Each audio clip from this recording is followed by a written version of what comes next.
Hello, welcome back for another lesson. Introduction to Reading Hebrew, Lesson 51. Shir, the Hebrew word for lesson or measure. Nun being the Hebrew numeral 50. Aleph, Hebrew numeral 1. Shir, Nun Aleph, Lesson 51. We are doing what's called the Kriyat Shema Al Hamita, the saying recitation of the Shema that is done on your bed. Other words, the Bedtime Shema, as it's known in English-speaking circles.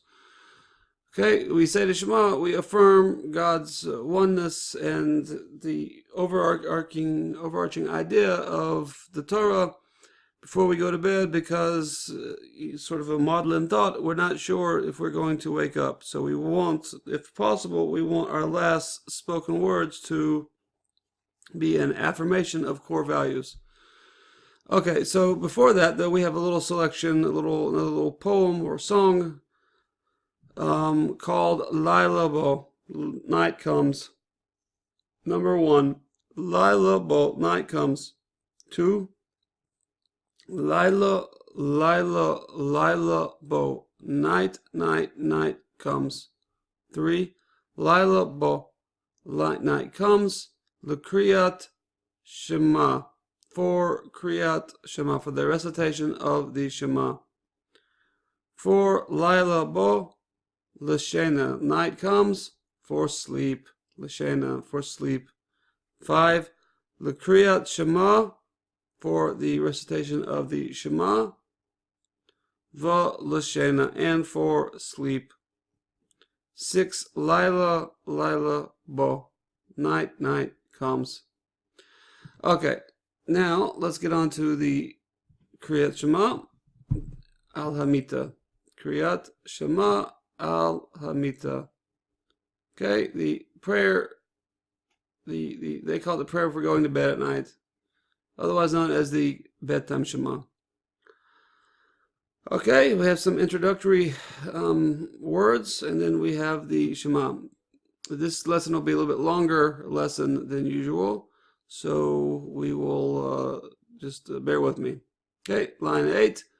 Baruch atah Adonai, blessed are you, O Lord, Eloheinu melech haolam, our God, melech haolam, King of the world, Hamapil Chevle Shena Al Enai, who causes to descend Chevle Shena, the bonds of sleep, Al Enai, on my eyes, upon my eyes, who causes the bonds of sleep to fall upon my eyes.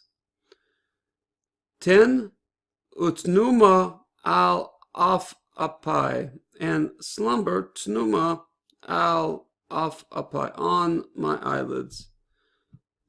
11, Vihi Rotzon Mil Flanecha, and it may be your will from before you.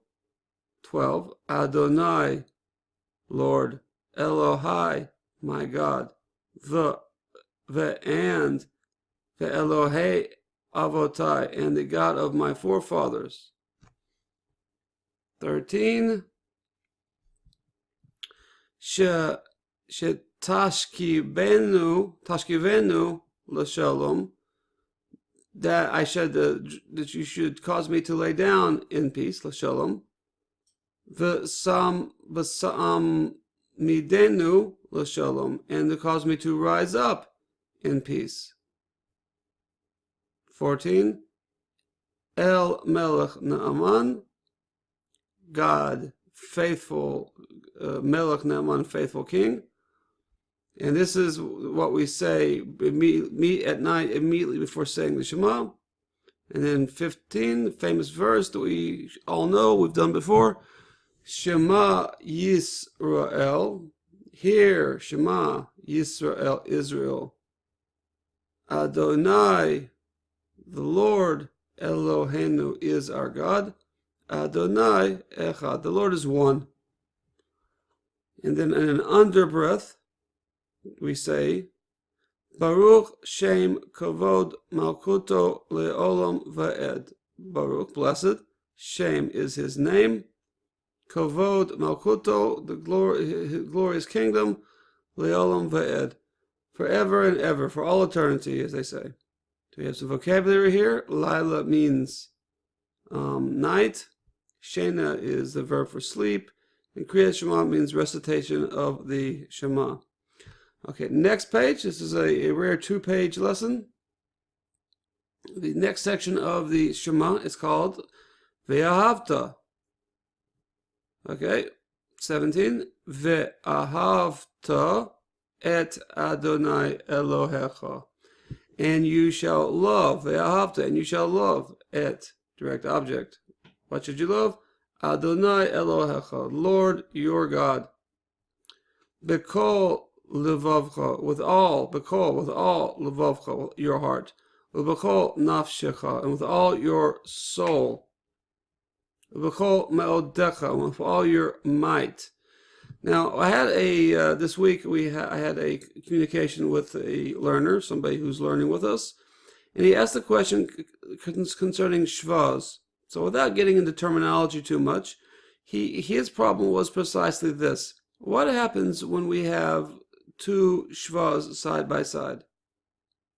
So previously it spoke that the shva, if it is the last sound in a syllable, then we tend to cause it to be the last sound of the syllable. We blend it in. But if it is the beginning, so his question is, what do we do if we have two of them side by side? So the answer is like this. The second shva will have the bump that I spoke about. So it would be naf, naf, and the second syllable has the bump, she. Naf shecha, naf shecha, and that would be an example of how you would read that situation when we have two shvas side by side. It also so happens that this is a prayer that's recited frequently, and you'll hear it a lot. So this would be a good example for you to keep in your mind of that rule. Okay, further with the Ve'ahavta portion of the Shema. 19. Vahayu hadavarim ha'ele, and these words shall be, Vahayu shall be, hadavarim ha'ele, these words shall be, Asher anochi mitzavcha hayom, that anochi I, this is the royal I, we have ani, which is you and I would say ani. And then for some sort of for drama, or when an important personage is saying it, they might say Anochi. It's a little more formal way of saying it. So Asher Anochi mitzavcha hayom, that I have commanded you hayom today. Al levavecha, upon your heart. Hayu al levavecha. These things should be on your heart. So the sentence structure here is a little convoluted by English standards. 21, Vishinantam livanecha, and you should teach them to your kids. This word, Shinantam, is an interesting word. For those who are word nerds, I looked it up, look it up, or you can communicate with me about what this means. It's a bit much to go into, but this word, this translation here is very interesting. I think the Art Scroll has an interesting comment there. But there's other interesting comments. All in all, it's an interesting word. Shinantam levanecha, you should teach them to your kids. V'devarta bam, and you should talk about them. Devarta bam, talk concerning them. 22. B'shiv techa b'vetecha,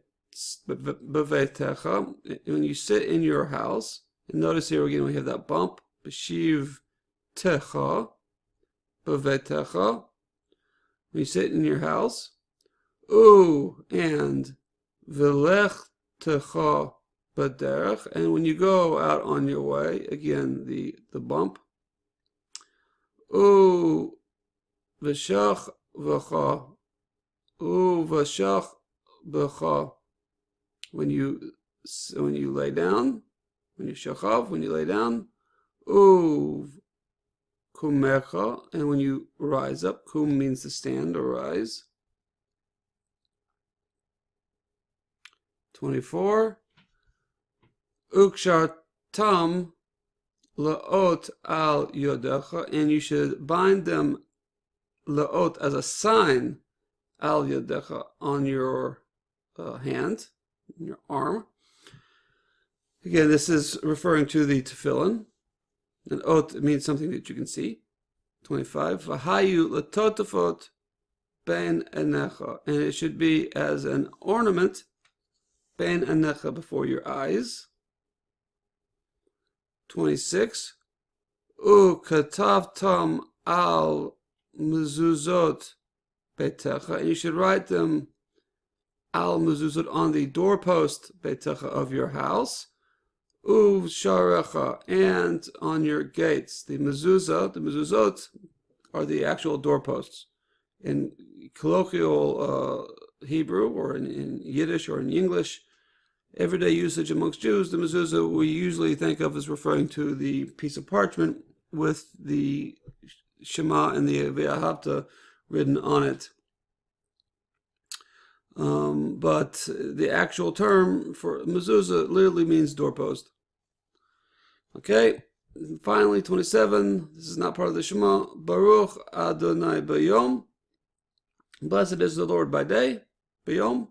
Baruch Adonai Balayla. Blessed is the Lord by night. 28. Baruch Adonai B'Mishachvenu, when we lay down. Baruch Adonai B'Kumenu, when we rise up, when we stand up.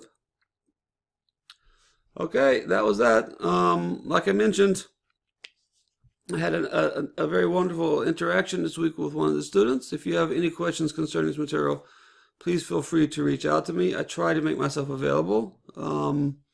Also, if you have not subscribed, please go ahead and do so. We're coming to the end of these lessons, but there will be a second series that deals with biblical grammar in a more serious manner, more thorough manner.